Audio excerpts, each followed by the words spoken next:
Hey guys, welcome back to the Readers. I hope you are having an amazing day. Let's get right into the stories. The first one is an entitled People story. How did a 40% pay cut turn into a $200,000 payday for me? My new boss told me I was easily replaceable. He had no idea about the critical mistake his own HR department made years ago, and it was about to cost him dearly. I've worked in IT for over 15 years, but nothing prepared me for what happened at the logistics company where I spent 8 years building their entire technology infrastructure from the ground up. This is the story of how a dismissive comment from a new CEO led to the most satisfying career move I've ever made. When I started at the company back in 2015, it was a mid-size freight and logistics operation run by its founder, a guy I'll call Richard. Richard was old school in the best way possible. He understood that while he knew trucking and warehousing inside and out, he needed someone who understood technology to help the company grow. That's where I came in. My title was IT manager, but in reality I was a one-man technology department. I handled everything from the basic infrastructure like servers and networking to developing custom software solutions that gave us a real competitive edge in the market.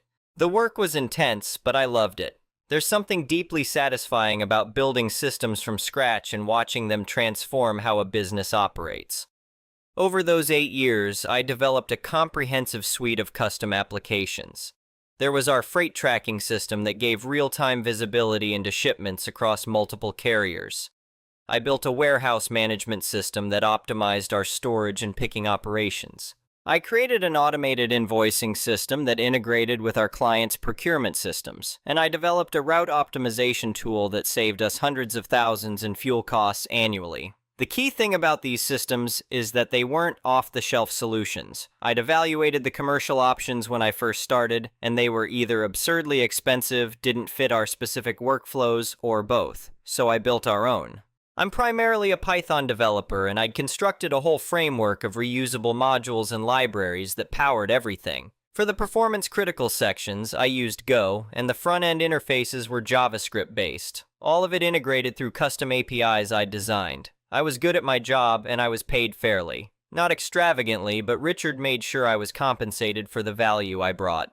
I was making around $95,000 a year plus decent benefits, which was reasonable for our market and company size. Then 2 years ago, everything changed. Richard decided to sell the company. He was getting older, wanted to retire, and a private equity firm made him an offer he couldn't refuse. I understood his decision, but I was nervous about what it would mean for the company and my role. For the first year after the acquisition, things were mostly fine.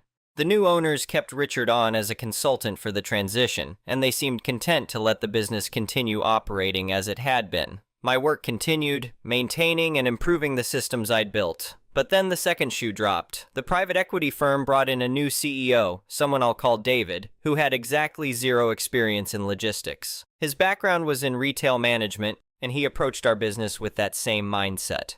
He was all about optimization, efficiency metrics, and restructuring for growth. One of his first moves was to hire an expensive consulting firm to evaluate our operations. I should have seen the writing on the wall then. These consultants spent about 3 weeks on site, interviewing people, reviewing financials, and observing operations. When one of them sat down with me to discuss IT, I could tell within 5 minutes that he didn't understand what we did or why it mattered. He kept asking questions like, why don't you just use SAP? Or couldn't this be handled with Salesforce? I tried to explain that our operations had very specific requirements, that the custom software I'd built was actually a competitive advantage, and that migrating to commercial solutions would cost far more than my salary while delivering less functionality. He nodded along, but clearly wasn't interested in my perspective. He was there to find cost savings, and I represented a line item on a spreadsheet. Their report came back with a section on IT that was clearly written by someone who'd spent maybe 2 hours understanding what we did. It recommended optimization of IT expenditure through workforce restructuring, and suggested that standard industry solutions could replace custom builds. They threw around phrases like technical debt and legacy systems without understanding that our custom software was what made us competitive. The entire section read like they'd used a template from a different company and just changed the names. 2 weeks later, David called me into his office for a meeting. Our COO was there too, looking uncomfortable. David got straight to the point. He said the company was restructuring the IT department. They'd be bringing in a managed service provider to handle day-to-day IT support and moving to commercial software solutions over the next year. My role would be transitioning from IT manager to a general IT support position, and my compensation would be adjusted accordingly to reflect the reduced responsibilities. When I asked what adjusted accordingly meant, he told me my salary would be reduced to $57,000. A 40% pay cut. I was furious but tried to stay professional. I asked how they planned to maintain the custom systems that ran the entire operation. David waved that off, saying the managed service provider would handle it, and besides, we'd be migrating away from those systems anyway. Then came the line that sealed their fate. David said, and I remember this clearly because it was so insulting, that at the end of the day, anyone with basic IT skills could do my job. The systems were already built, so how hard could maintaining them be? I sat there for a moment, processing what I just heard. 8 years of work, systems that had helped the company grow revenue by over 300%, and I was being told I was replaceable by anyone with basic IT skills. That weekend was rough. My wife and I went over our finances repeatedly. A 40% pay cut would mean moving, pulling our daughter from her school, cutting into savings, but staying felt like accepting their assessment that I was disposable. By Monday morning, I'd made my decision. I went into the office and told David I'd be taking the severance and leaving. He seemed surprised. I think he genuinely expected me to take the demotion rather than quit. He asked if I'd be willing to work out a 2-week notice period to train my replacements. I agreed. That was my first mistake, or maybe it was the beginning of my plan. I'm still not sure which. Over that first weekend after I'd decided to leave, something occurred to me. I went digging through my old files and found my original employment contract from when Richard hired me. I also found all the paperwork from when the company was acquired 2 years prior. Here's what I found that changed everything. When Richard hired me 8 years ago, the employment contract was pretty basic. He'd essentially used a template meant for general office workers, not software developers. The IP clause said work created during scheduled work hours using company equipment belonged to the company. It was poorly written and had never been updated. But here's the key issue. I'd done massive amounts of development work on my personal laptop at home, on evenings and weekends, because I enjoyed it and the office computers were too slow for proper development work. More importantly, the core architectural decisions, the fundamental algorithms, and the underlying frameworks, I'd prototyped all of that on my own time before ever implementing anything on company systems. When the company was acquired 2 years ago, I'd been asked to sign new paperwork. In the chaos of the acquisition, I'd skimmed it quickly. Looking at it now with fresh eyes, I realized they'd sent me the wrong documents. The IP assignment they wanted me to sign was attached, but I'd actually signed a benefits enrollment form and a standard NDA. The IP assignment had never been executed. Someone in their HR had made a filing mistake and it was never caught. I made an appointment with an employment attorney that week. I brought all my documentation, my original contract, the acquisition paperwork, and detailed notes about what I'd built and when. After reviewing everything for over an hour and asking me detailed questions about what I'd built when and where, he gave me the attorney equivalent of cautious optimism. He said the original contract was poorly written and might not cover everything I'd created. The missing IP assignment from the acquisition was significant. But he cautioned this could go either way depending on the judge, and employment IP cases are notoriously unpredictable. However, he pointed out that I had significant leverage. Even if they won in court eventually, that would take years, and in the meantime they couldn't operate without my code. He suggested that leverage was worth more than the legal merits of the case. He advised me to document everything I could about my development process when things were created and where. And he told me to be very careful about what I did during my remaining time at the company. Don't sabotage anything, don't delete anything, just carefully document what was mine and what wasn't. So that's what I did. Over my remaining 2 weeks, I meticulously documented every piece of code I'd written, where I'd written it, and when.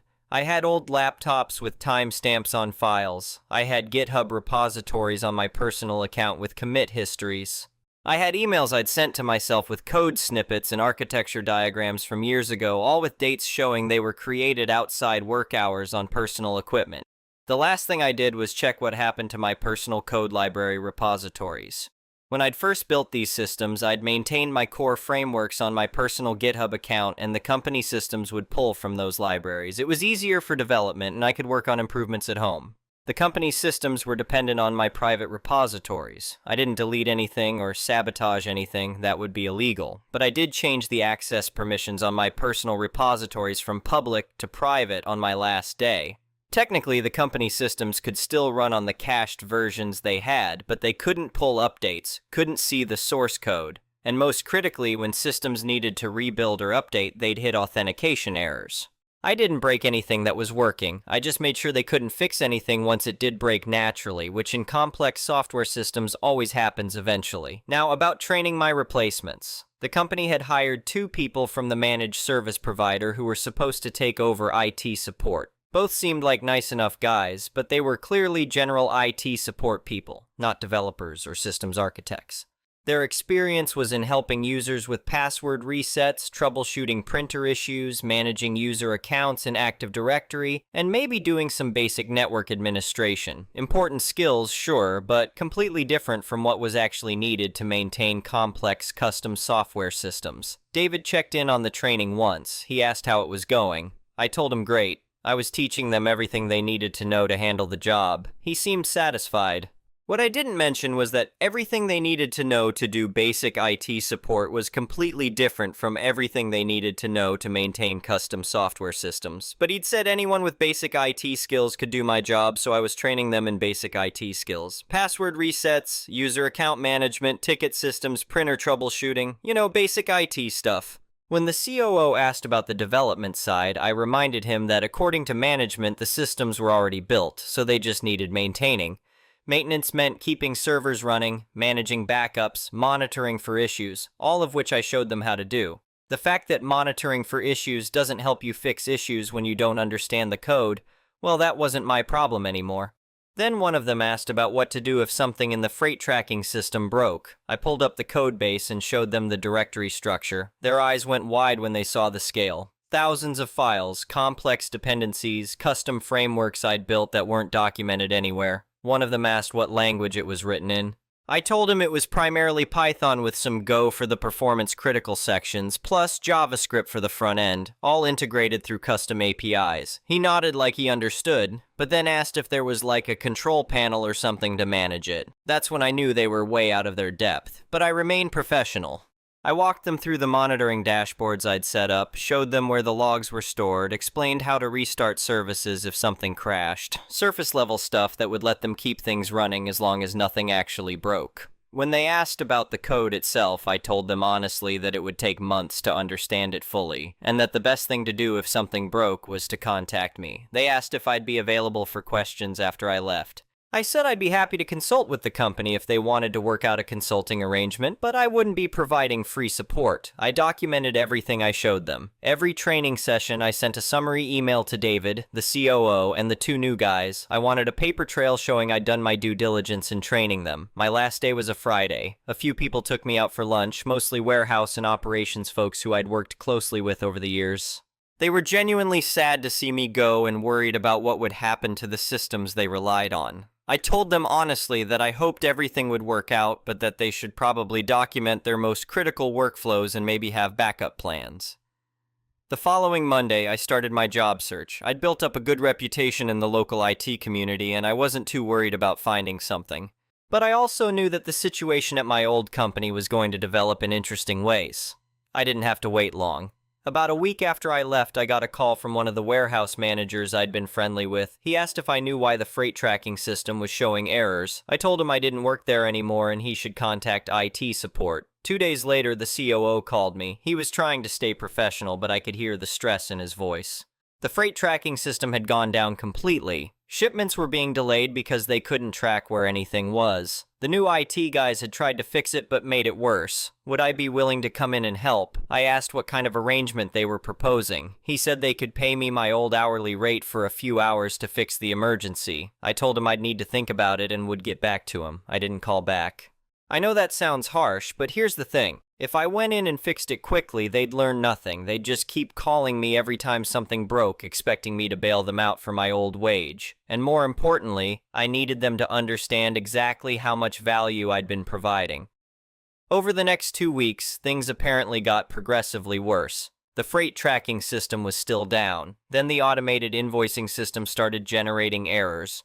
Customer shipments were being delayed, invoices weren't going out, and clients were getting frustrated. I heard about all this from a former colleague who still worked there. He told me the office was in chaos. The managed service provider kept saying the problems were with the custom software, which wasn't in their scope of work. The new IT guys were overwhelmed and way out of their depth. David was apparently furious, demanding to know why systems that had run perfectly for years were suddenly falling apart. The answer, of course, was that complex software systems require constant maintenance. Little bugs crop up, edge cases emerge, dependencies need updating, databases need optimization. And when something breaks, you need someone who understands the architecture to fix it properly, not just restart services and hope for the best. About 3 weeks after I left, I got a call from a number I didn't recognize. It was an attorney representing the company. He was professional but direct. The company was experiencing serious operational issues due to problems with the software systems I'd built. They needed my help to resolve these issues. I told him I'd be happy to help, but first I wanted to discuss the terms. He asked what I meant. I explained that after reviewing my original employment contract and the acquisition paperwork, I believed I retained ownership of significant portions of the core codebase, particularly the frameworks and libraries that powered their systems. These were developed on my own time, on my own equipment, and the company had never properly executed an IP assignment. There was a long pause, then he asked me to send him my documentation. I did that same day. Copies of my original contract, the botched acquisition paperwork, timestamps on files, commit histories from my personal repositories, old emails, everything my attorney had advised me to prepare. I didn't hear back for almost a week. During that time, according to my former colleague, things got even worse. The route optimization system crashed, costing them thousands in inefficient routing. A major client threatened to leave over the shipping delays and invoicing issues. Then I got another call from the attorney. He was less professional this time, more frustrated. He said the company disputed my IP claims and that if I didn't help resolve the immediate crisis, they would pursue legal action against me for sabotage. I stayed calm. I pointed out that I hadn't sabotaged anything. I'd simply made my personal code repositories private, which was my right since they were my personal property. The company's systems still had cached copies of everything. They just couldn't pull updates or access the source code. If there was an issue, it was with their own copies of the code, not anything I'd done. As for helping with the immediate crisis, I repeated that I'd be happy to consult, but we needed to resolve the IP question first and establish appropriate consulting rates. He said that was essentially extortion. I said no, it was business. They decided I was overpaid and easily replaceable. They were welcome to have their replacements fix the problems, or they could hire me as a consultant at market rates for someone with my skills and experience. Another week went by. I actually landed a new job during this time, a senior developer position at a software company with a significant raise over what I'd been making. The work was interesting, the team was good, and I wasn't on call 24/7 anymore.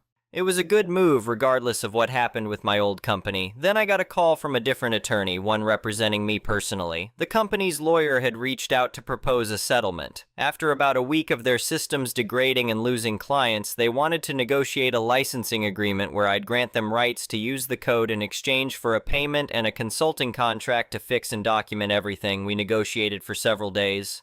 They wanted to pay me a one-time fee of $50,000. I wanted 6 figures annually. We settled on a one-time payment of $200,000 plus a 6-month consulting contract at a rate triple my old salary to fix and document everything. They'd also agree not to pursue any legal action against me, and I'd agree not to license my frameworks to their competitors for 5 years. It wasn't everything I wanted, but it was fair. More importantly, they'd learned an expensive lesson about respecting technical expertise. I took a leave of absence from my new job to fulfill the consulting contract. It was an interesting experience going back. David, the CEO who told me anyone could do my job, couldn't even look me in the eye. The managed service provider was quietly let go. The 2 IT guys they'd hired were kept on but reporting to the COO now, and I actually felt bad for them. They'd been set up to fail. I spent 6 months fixing everything that had broken, documenting the systems properly, and training a new IT manager they'd hired who actually had development experience. I also refactored some of my code to make it more maintainable and less dependent on my personal frameworks. Not out of generosity, but because it was part of the contract. The consulting work was actually enjoyable in a way. I came in, did my work, and left. No more being on call all the time, no more company politics. I was just a contractor doing a job. I later heard from a former colleague that David was quietly pushed out about a year later. The private equity firm apparently was not thrilled with the way he had handled the transition. The company survived, but it lost several major clients during the outage period, and its reputation in the industry took a hit. As for me, I finished the consulting contract, collected the lump sum payment, and went back to my new job. My wife and I used part of the money to pay off our mortgage. The rest went into our daughter's college fund and our retirement savings. I still think about that meeting sometimes. David sitting behind his desk, telling me my role was being reduced, the salary cut, the managed service provider, the consultants who thought SAP or Salesforce could magically replace 8 years of custom logistics software.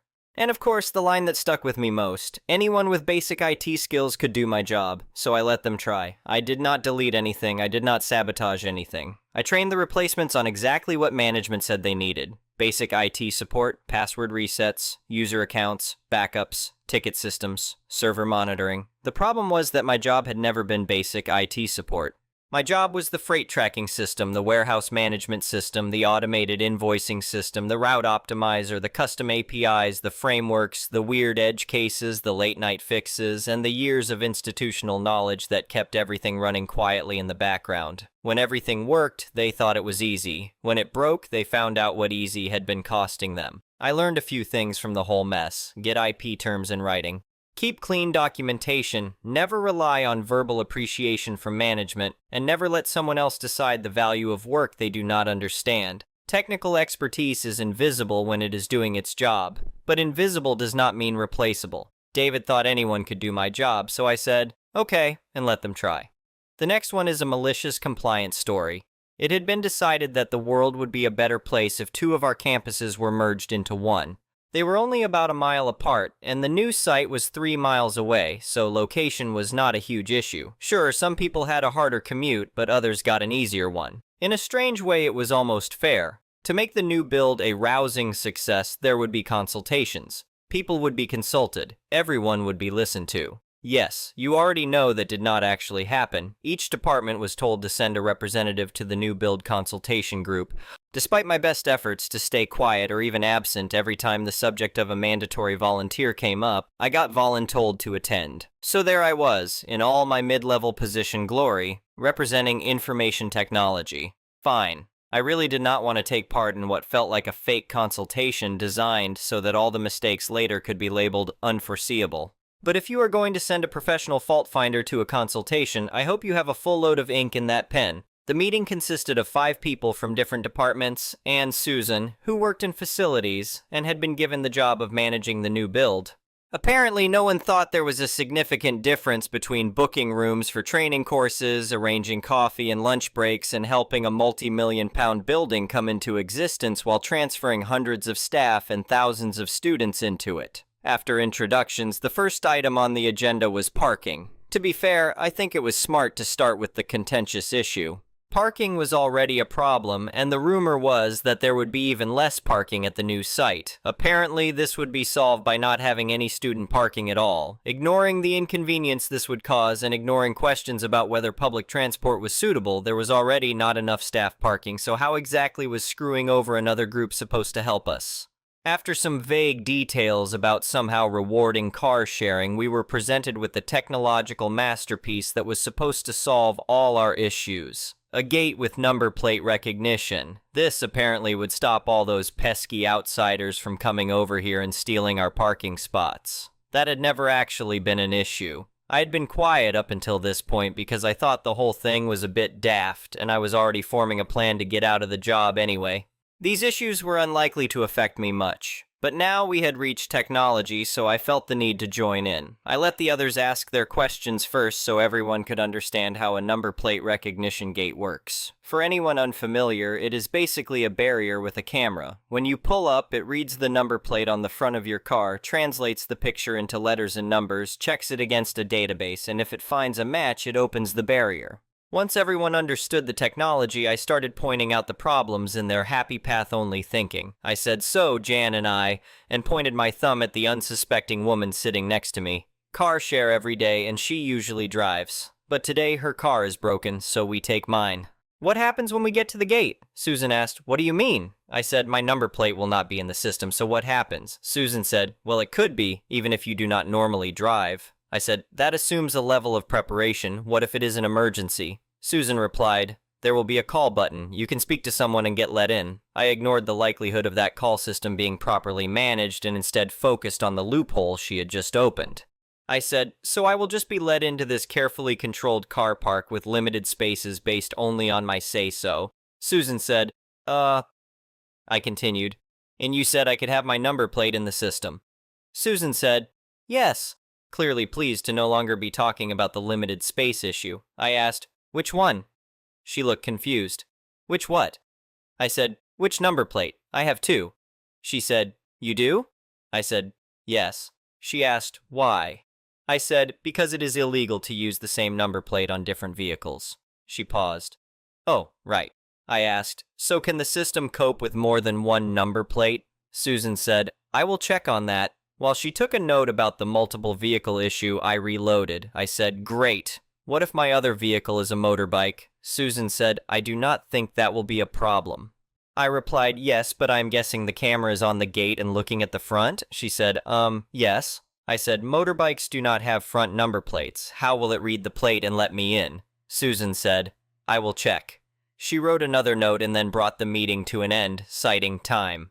A few weeks later, I heard from someone else that there had been another new build consultation group meeting. I had not been invited. Mission accomplished.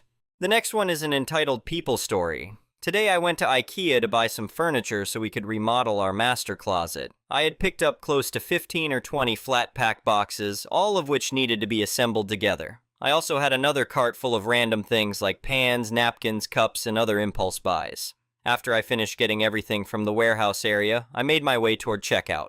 When it was my turn, I first scanned all of my loose items with the handheld scanner. Then I moved over to my flatbed cart, which was full of thin, heavy boxes. My back was already sore from lifting each one of those boxes onto the cart, so I decided to use the manual entry feature on the screen instead. Sure, it was a bit slower, but since each barcode was on the flat side of the box and not the edge, I did not want to mess up my back even more by lifting every single one again.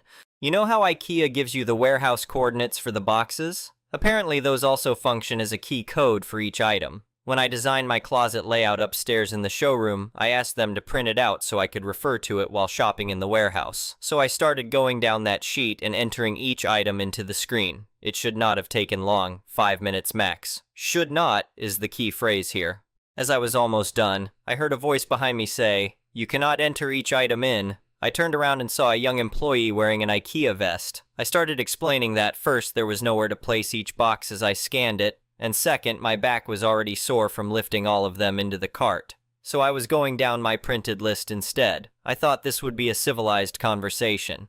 Worst case, I figured she would give me another cart so I could move each box over as I scanned it. Nope. She replied condescendingly, "Did you ask for help before thinking you could do it your own way?" That caught me off guard. I said, "I did not think I needed to. I do not need help." She then told me to move aside and said she would do it for me. I honestly did not think she wanted to lift every one of those boxes by herself, but whatever. Her store, not mine. As I started moving to the side, she began lecturing me about how using the list instead of scanning each item meant I could accidentally input the wrong number or quantity. And to be fair, she was technically right, but I was double-checking everything. Besides, with purchases over $1,000, the screen makes an employee verify the items before payment anyway. I understood what she was saying, even if I did not appreciate her attitude. I just nodded and gave short responses like yes and while she started scanning my loose cart first. She had canceled the entire transaction I had already rung up so she could do it herself from the beginning. Once she finished with the loose items, she looked over at me and said, "Are you going to push the cart to me, or do I have to do that too?" At that point, I was really getting frustrated by the attitude, so I replied, "I mean, you did tell me to ask for help." Then I took a step back. She gave me the coldest look and started scanning the first box at the top. That was when she realized what she had gotten herself into. There were still about 15 heavy flat boxes stacked together with no barcodes on the sides, and according to her own logic, she could not use my paper list either. She managed to scan maybe 4 or 5 boxes while I stood off to the side. Then she looked over and asked, "So, do you want me to pay for your things too?" By that point, I was annoyed by her tone, so I said, "Sure, go for it." That was when things really escalated. She let go of the handheld scanner, and it snapped back toward the screen, hitting it hard. At first, I thought it had slipped out of her hand, so I instinctively bent down to grab it while it was hanging. But then I noticed she was already walking away. I called after her, but she ignored me and walked over to her supervisor. A moment later, he came over. I assumed she had gotten upset, flung the scanner, and walked away. At that point, I was angry. I had been in checkout for close to 15 minutes. I had no idea if she had scanned everything correctly, and if I was paying almost $1,500 for furniture, I was absolutely going to double check it. I explained everything to her supervisor, who apologized on her behalf. I honestly did not understand where her attitude had come from or why she acted that way. By then, the scanner was still hanging near the ground and there was even a tiny scratch on the screen. I told the supervisor everything and said that if he wanted proof, he could ask the people behind me in line or check the checkout security camera. The family behind me backed me up and said that if they had been the ones up there and their son had been standing by the screen, the scanner could have hit him. In the end, the supervisor canceled the transaction again and scanned everything himself. Once I verified that everything was scanned correctly, I paid and went on my way. He even added a 5% discount as an apology, which was really nice of him. That came out to a little over $70 off. I am still confused about where her entitled and condescending attitude came from. I get that everyone has bad days, but you do not have to take it out on customers. As I was leaving with my 2 carts, I glanced over at the adjacent checkout lane where she was standing. She looked over at me and gave me a cocky smile. I just shook my head and kept walking. Anyway, thank you for watching.